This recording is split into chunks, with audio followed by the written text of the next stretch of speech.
Bonjour à tous et bienvenue pour cette vidéo spéciale pour vous mes boss. Merci à tous d'être parmi mes soutiens depuis maintenant quasiment 2 ans. Donc merci beaucoup. N'hésitez surtout pas en commentaire de cette vidéo à me mettre ce qui vous ferait plaisir pour la suite. Quoi qu'il en soit, nous allons voir comment je vais améliorer finalement la figurine de Gregor Clegane, la montagne, du jeu le trône de fer.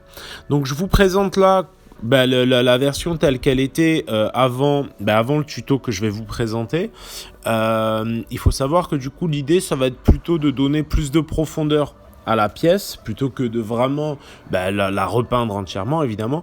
Donc pour ce faire je vais passer en plusieurs étapes. Je vais passer sur le métallique en faisant finalement des filtres, des jus de couleur bleue et rouge. Je vais passer sur les cuirs ensuite et je vais revenir sur différents effets. Donc là vous voyez je prends du turquoise clair et un marron rouge et en fait ça va être les deux couleurs principales qui vont me permettre de teinter finalement mes métaux.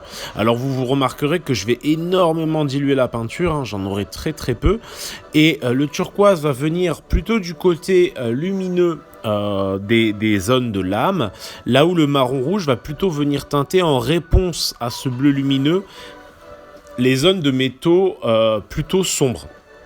Ça va permettre en gros de créer encore plus de profondeur dans mon métal et d'avoir quelque chose qui est d'autant plus vivant. Vous voyez là, je montre sur mon ongle le très peu de quantité de peinture que j'ai. Et du coup, cette étape-là, je vais un petit peu la faire un peu partout sur ma pièce. Alors évidemment, ça va pas être forcément très intéressant parce qu'on va pas pouvoir percevoir peut-être suffisamment à la vidéo. Vous me direz d'ailleurs en commentaire si c'est suffisant, ce que je peux peut-être améliorer.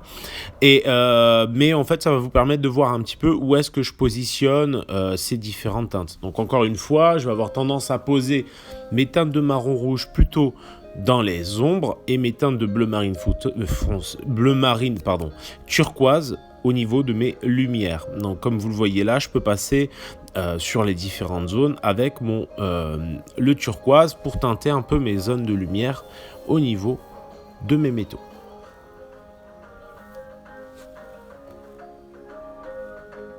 Alors à titre informatif, je suis en train de bosser en ce moment sur un site internet, donc vous pourrez bientôt potentiellement acquérir une figurine que j'aurais peint durant un live ou une armée ou autre chose. Et je vais proposer aussi bientôt de nouveau des lives. Donc voilà, j'espère pouvoir vous proposer ça tout bientôt. Une fois ces petits réaux faits, donc je vais vous montrer maintenant comment je m'y prends pour ce qui est du cuir. Alors comme vous le voyez, en fait je suis venu avec un petit peu de terre mat et avec un petit peu d'ivoire et en gros je vais un peu texturer finalement les zones de cuir en faisant des petites hachures, donc des petites lignes régulières dans un sens puis dans l'autre pour avoir des espèces de quadrillages le plus fin possible. Évidemment, si jamais vous avez un trait un peu trop épais au début, vous pourrez vous reprendre en faisant des filtres, en atténuant un peu le tout. Mais comme vous le voyez, tout de suite, ça donne quand même plus de vie, plus de volume, et ça permet vraiment d'avoir un rendu plus sympa, plus vivant encore une fois. Donc vous voyez, hein, à chaque fois, je vais venir tapoter de plus en plus, orienter, et vous pouvez faire ça un petit peu sur toutes les surfaces. Encore une fois, si jamais, par exemple, vous marquez un petit peu trop, vous revenez avec votre couleur précédente, avec un jus assez dilué, ça va vous permettre d'atténuer un petit peu le tout pour avoir finalement des transitions plus douces et une texture plus douce aussi. Donc je reviens un petit peu avec un peu de bleu marine foncé pour marquer un petit peu plus fortement certaines écorchures et en même temps pour finalement donner un peu plus de profondeur dans le cuir. Vous voyez, c'est vraiment des étapes qui peuvent être simples, mais qui font quand même un petit peu la différence. Donc là, je reviens un petit peu teinter avec du marron rouge sur certaines zones pour atténuer un petit peu l'aspect usure, mais vous pouvez aussi laisser comme c'était précédemment. C'est un petit peu selon vos envies. Je reviens un petit peu aussi sur le visage pour donner un petit peu plus d'intensité au niveau de quelques petites points de lumière, ainsi que sur la barbe, parce que forcément, du coup, ça permet de faire ressortir un petit peu plus l'entièreté du visage. Je vais commencer ensuite avec les petites éraflures un petit peu partout sur mes métaux. Pour ce faire, en gros, avec mon pinceau, je vais prendre un petit peu d'ivoire assez dilué et déchargé toujours sur mon pouce. Et je vais commencer à faire des petits mouvements assez secs et très irréguliers.